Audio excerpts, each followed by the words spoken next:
polनि जानाखि ट्रेन्ड आसामनि गासिबो चेनेलफोरनिखौ नायोबा मोनसे चेनेलनि बादै निउस लाइभनिफ्राय लानानै हिन्दी टिभि एनके टिभि ओमफ्राय प्राग निउस DY प्रतिदिन टाइमनि बादै गासिबो BPF दोलोखौनो देरहानायखौनो होदों आरो प्रतिदिन टाइमा BJP प्लास होदोंबाबो बिथांमोनहा बहुद थाब नेक टु नेक होननानै बुंदों।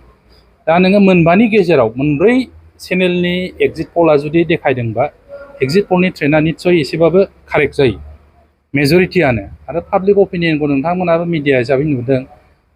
पाब्लिकफ्रा मा बुङो, दा दखानदारिफ्रा मा बुङो, कमन नागरिकआ मा बुङो।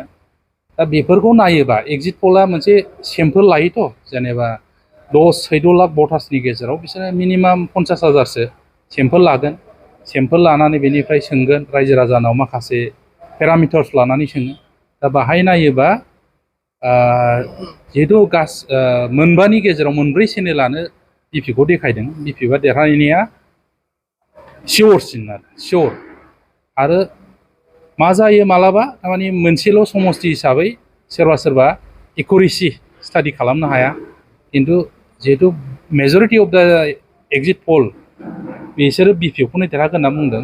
जोंबो जोंनि पार्टिनि तरफनिफ्रायबो देरहानायखौ नुदों आरो जोंनि BCOनि इन्टारनेल जानाखि सार्भे आं दहाय बुंखाबाय 30निफ्राय 80,000, मिनिमाम गाहायाव 30,000, मेक्सिमाम जों 50-60 बिदि डिफारेन्स बा गोजौथाराव 80 बेखिनियाव देरहाहैनो हागौ आरो।